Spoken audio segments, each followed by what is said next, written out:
తాకట్లో ఉన్న మీ బంగారాన్ని విడిపించి ఆ రోజు ఆన్లైన్ రేటుకి కొంటాం. Sharma gold company. నమస్కారం, సుమన్ టీవీకి స్వాగతం. నేను గీతాంజలి. ఇవాళ మనతో పాటు ఉన్న అతిథి స్వామి గోవిందదేవ్ గిరిజీ మహారాజు శిష్యులు, ప్రముఖ ఆధ్యాత్మికవేత్త, ప్రవచనకర్త డాక్టర్ శిల్పాదీతి. నమస్కారం అమ్మా. నమస్కారం.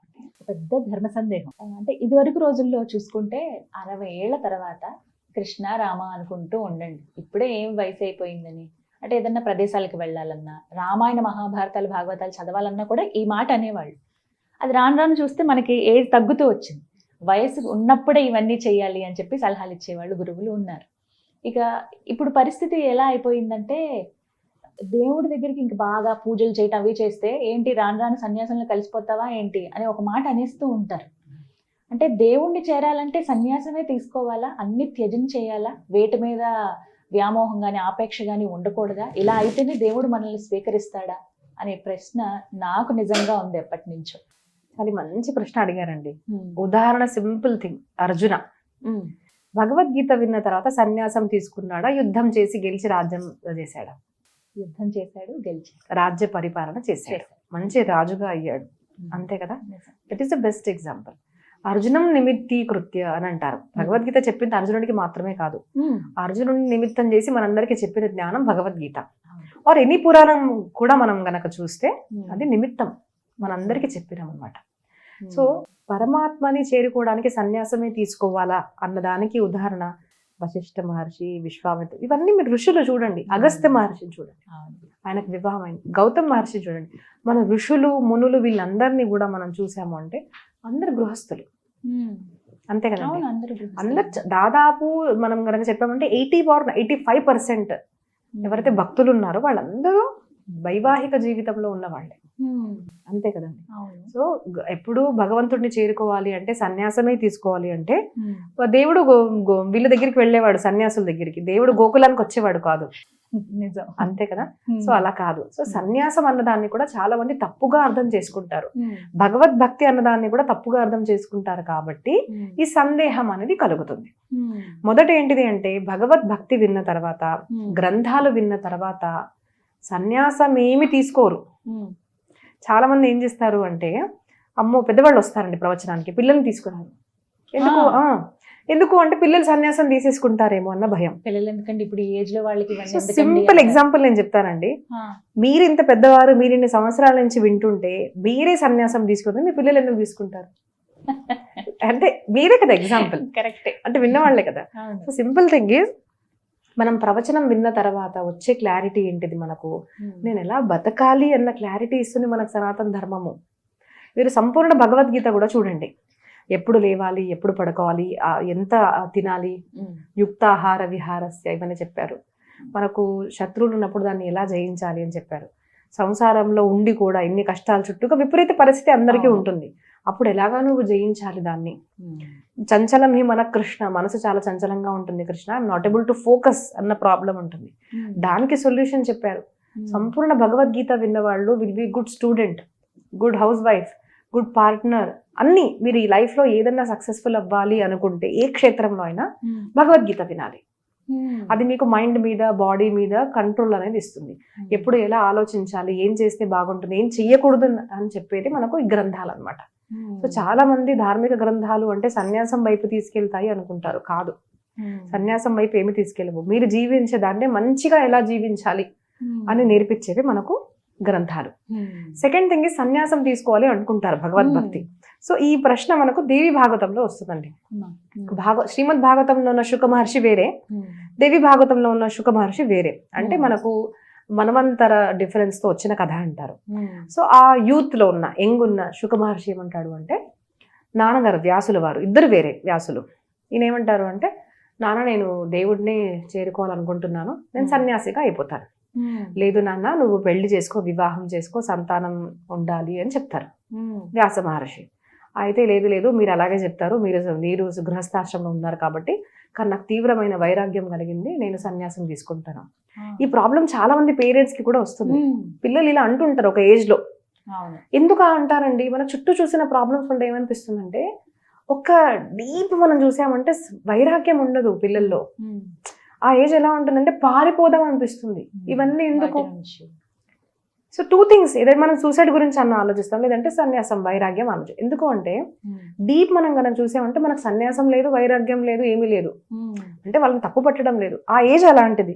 ఇవన్నీ ప్రాబ్లమ్స్ చూసి దీని నుంచి పారిపోదాం, ఎందుకు ఇవన్నీ చేయడము, ఎలాగన్నా చనిపోతాం కదా మళ్ళీ ఎందుకు బతకడము అన్న క్వశ్చన్ ఒకటి ఉంటుంది.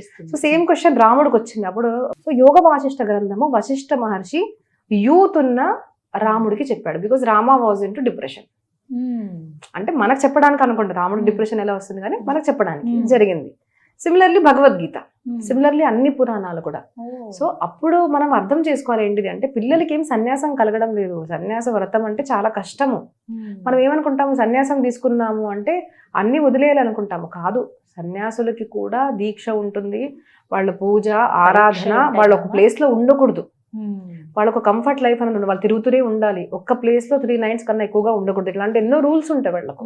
సో ఈజీ అనుకుని ఏమనుకుంటాం అంటే దీనికన్నా అది బెస్ట్ ఏమో అని దాంట్లో వెళ్ళిపోదాం అనుకుంటారు. సో ఫస్ట్ మనం సన్యాసం అంటే ఏంటిది తెలుసుకోవాలి. అయితే నువ్వు తెలుసుకోని ఆయన నీకు మంచి ఉదాహరణ అంటే విదేహ రాజా అంటే జనకుడు. వాళ్ళ వంశంలో ఉన్న సీతమ్మ తల్లిని రాముడికి ఇచ్చారనమాట. అక్కడికి వెళ్ళి చూడు అని అంటారు. అప్పుడు శుక మహర్షి దేవి భాగవతంలో వస్తుంది. శుక బ్రహ్మ యంగ్ అనమాట. అక్కడికి వెళ్ళి చూస్తే గేట్ దగ్గర ఆగుతాడు. నేను ఇలాగ రాజుని కలపాలనుకుంటున్నానంటే మీరు ఇక్కడే ఆగండి అంటారు. కావాలని 3 days అక్కడే బయట నుంచో పెడతారు. 3 days అలాగే ఉంటాడు. తర్వాత గేట్ లోపల తీసుకొచ్చి ఒక రూమ్ లో పెడతారు. రాజుని కలవాలని అంటే ఇక్కడే వెయిట్ చేయండి, కొంచెం రాజు బిజీగా ఉన్నారంట. మళ్ళీ 3 days వెయిట్ చేస్తారు. ఆ 3 days లో ఏం చేస్తారు అంటే అందమైన ఆడపిల్లలు, మంచి మంచి ఫుడ్స్ ఇవన్నీ కూడా పంపించి తను ఏం తీసుకుంటాడు ఏం చేస్తాడో నాకు చెప్పండి. ఆడపిల్లలు దేనికన్నా సిద్ధమే, కానీ తను దేని కోరుకోడు. నేను రాజుని కలవడానికి వచ్చానంటే నాకు ఇవేమీ వద్దు అంటారు. ఇలాగ సమయం అయిపోయిన తర్వాత ఆ విదేహ రాజు అన్నవాడు వచ్చి కలుస్తాడు. అప్పుడు వాళ్ళిద్దరి మధ్యలో కలిగిన సంభాషణ జరిగిన తర్వాత శుక మహర్షి మ్యారేజ్ చేసుకుంటాడు. అంటే ఎవరిని చూశాడు, విదేహ రాజా అనబడే రాజు విదేహ స్థితిలో ఉంటూ రాజ్యాన్ని ఎలా పరిపాలిస్తున్నాడు. విదేహ అవస్థ అన్నది మనసుకు రావాల్సింది, శరీరానికి రావాల్సింది కాదు. అన్నీ వదిలేసుకున్నాము, సన్యాస బట్టలు వేసుకున్నాము, కానీ మనసులో మనకు కామము, క్రోధము, లోభము, ఈర్ష్య ఏమన్నా ఉందనుకోండి, సన్యాసం ఎలా అయిపోతుంది? That's the highest stage. అది కూడా సన్యాస దీక్ష తీసుకున్న తర్వాత ప్రాక్టీస్ లో ఉండాలి. ఇంకా అది సన్యాసం తీసుకోగానే వాళ్ళు సన్యాసులు అయిపోరు. అదొక ఇంకా స్టేజ్ అనమాట, అది సాధన స్టేజ్ అది. సో కాబట్టి దాన్ని కంపేర్ చేసుకోకండి, ఇట్స్ హైయెస్ట్ స్టేజ్ అనమాట. చాలా ఓర్పుగా ఉండాలి. మీరు సింపుల్ గా ఒకరు మిమ్మల్ని బూతు తిట్టినా ఒకరు పొగిడినా కూడా ఇద్దరిని సమానంగా చూడగలుగుతారా? అలాంటి అవస్థలో ఉన్నారంటే సన్యాసం తీసుకోండి. కానీ అలాంటి అవస్థలో లేనప్పుడు నాకు 10 రూపాయలు ఇచ్చాడినా 500 ఇచ్చాడినా సమానం చూడలేరు అంటే సన్యాసం తీసుకునే లాభం లేదు. సన్యాసిగా ఉన్న వాళ్ళు అందరూ సమానంగా చూడగలిగే అవస్థ రావాలి. అది మానసిక అవస్థ, శారీరక అవస్థ కాదు. సో అక్కడ జరిగిన సంఘటన ఏంటిదంటే విదేహ రాజు ఎవరైతే ఉంటాడో ఆ రాజు ప్రవచనం వింటూ ఉంటాడు. చక్కటి వస్త్రాలు అన్ని, ఇంకా రాజు అంటే ఆలోచించండి, ఆభరణాలు అన్ని వేసుకొని పెద్ద రాజ్యంలో ఎలా కూర్చొని ఉంటే ఋషిమునులు ప్రవచనాలు చెప్తూ ఉంటారు. సడన్ గా మంట అంటుకుంటుంది. మంట అంటుకునేసరికి అసలు వాళ్ళ దగ్గర ఏమీ లేదు. ఏముంటుంది, కమండలు ఏదో గోచి ఉంటుంది. అది గోచి ఆరేసాము, మా కమండలు ఎక్కడైపోతుందని వీళ్ళందరూ మంట తాకుంగానే వీళ్ళందరూ పరిగెత్తుకుంటూ వెళ్ళిపోతారు. మా గోచీలు పోతాయి, మా ఇవి పోతాయి. ఉన్నది ఏంటి 2-3 వస్తువులు. కానీ రాజుకు రాజ్యం ఉంది. ఆ రాజ్యం కాలిపోతున్నా కూడా ఇలాగే చూసి అలాగా స్థిరంగా ఉండిపోతాడు. దెన్ హీ అండర్స్టాండ్స్ ఇది అవస్థ. మీరు శరీరంతో ఎక్కడున్నారు, ఏం చేస్తున్నారు. ఇప్పుడు ధర్మం కదండి, రాజుగా ఉన్నాడు కాబట్టి రాజులాగా ఉండాలి తను, అవన్నీ చేస్తున్నాడు. కానీ మానసికంగా అవస్థ ఏంటిది? ఒకవేళ పరిస్థితి ఇలా వచ్చి రాజ్యం కోల్పోతున్నా కూడా తనకు తెలుసు ఇప్పుడు నేను రక్షించలేను, వెళ్ళి నేను దాన్ని కాలిపోతుంది, పరమాత్మ ఇచ్చ అని అప్పటికీ అవస్థలో కూడా నువ్వు కూడా కామ్గా ఉండగలిగావు అంటే దట్ ఈస్ ద అవస్థ ఆఫ్ ఎ సన్యాసి. సో ఇది శరీరానికి సంబంధించింది కాదు, మనసుకు సంబంధించింది. అందుకోసం భాగవతంలో కూడా రాసలీల చెప్తారు కదండి.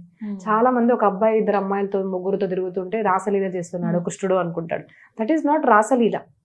రాసలీల మనం కనుక చూసాము అంటే సంపూర్ణ రాసలీల జరిగిన తర్వాత ఈ బ్రహ్మదేవుడు అనుకుంటాడు అనమాట, ఏంటి కృష్ణుడు అబ్బాయి ఇంతమంది అమ్మాయిలతో డాన్స్ చేస్తున్నాడు ఏంటి అనేసి క్వశ్చన్ అడుగుతారు అనమాట శుక మహర్షిని.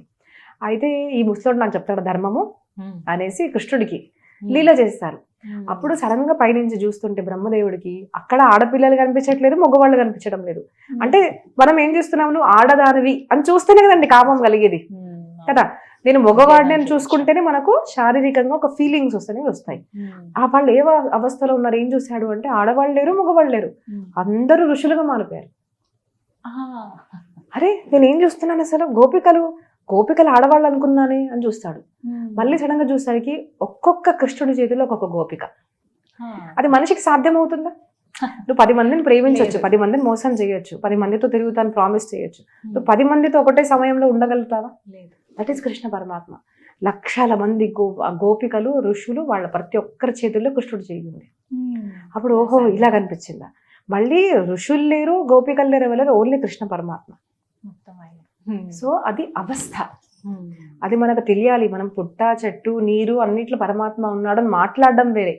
ఆ అనుభూతి కలిగినప్పుడు శరీరం అవస్థ ఎలా అయిపోతుంది అంటే, ఇక్కడ కూర్చొని బాత్రూమ్ చేసినా వాసన వస్తున్నా కూడా ఇలాగే కూర్చుంటాడు, ఇలాగా కూర్చొని వచ్చి పాము చుట్టుకున్నా కూడా ఇలాగే కూర్చుంటాడు. అది ఏ అవస్థ? మానసిక అవస్థ, అది శారీరక అవస్థ కాదు. So that comes with practice. So అందుకోసం వదిలేస్తే రాదు. ఉన్నప్పటికీ కూడా అవన్నీ అనుభవిస్తూ కూడా మనం పరమాత్మతో ఏకమవ్వాలి. మరి ఎలా ఏకమవ్వాలి? చాలా మంది అంటారు. రీసెంట్ గా ఇంద్రేష్ జీ అని ఒక పెళ్ళయిందండి, మనకు కథా ప్రవక్త అనమాట, నార్త్ లో.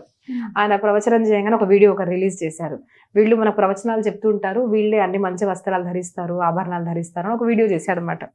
So what I was thinking, చాలా మంది బాహ్యంగా చూసి జడ్జ్మెంటల్ గా ఉంటారు. ఇవి వేసుకున్నారు అంటే తప్పు పని చేస్తున్నారేమో. నేను ఒక మాట చెప్తానండి, ఇప్పుడు నేను చీర వేసుకున్నాను, నగలు ధరించాను, ఈ నగలు నాకు కావాలి అని మీరు వేసుకున్నారు అనుకోండి, అది నాకు కావాలి అన్న దాంతో నేను తప్పు పని చేశాను అనుకోండి, అది సంసారంలో ఉండడం. సహజంగా వచ్చి వేసుకుంటారు, నాకు 10,000 చీర ఇచ్చినా నేను వేసుకుంటాను. అదే మొన్న రీసెంట్గా ఒక ఆయన ఏమో 200 చీర పంపించి తల్లి వేసుకుంటామంటే వేసుకుంటానండి అన్న. నేను మీరు 10,000 చీర వేసుకున్నా ఎంత సంతోషంగా వేసుకున్నాను, అంతే సంతోషంతో 200 చీరలు కూడా వేసుకున్నాను. నేను దానికోసం ప్రయత్నించడం లేదు. నాకు ఇది కావాలి కావాలి కావాలి అన్న తపనతో నేను నా సాధన వదులుకోవడం లేదు. సహజంగా వచ్చింది స్వీకరించి సహజంగా త్యాగం కూడా చేయగలుగుతున్నాను. కానీ ఇది వేసుకోవాలి అన్న దాంతో ఇప్పుడు మనం ఆడపిల్లలు చూస్తున్నామండి, తప్పుడు పని గురవ్వడానికి కారణం ఏంటో తెలుసా? నాకు ఈ లైఫ్ స్టైల్ కావాలి, నాకు ఆ చీర కావాలి, నాకు అలా ధరించాలి, నేను ఈ మేకప్ వేసుకోవాలి, నేను ఈ బ్రాండ్ వేసుకోవాలి, నేను ఆ కార్లో కూర్చోవాలి, నాకు ఈ బ్యాగ్ కావాలి, ఆ ఫెసిలిటీ నాకు కావాలి కాబట్టి నేను తప్పుడు మార్గంలో వెళ్తున్నాను అంటారు. అప్పుడు ఏమవుతుంది?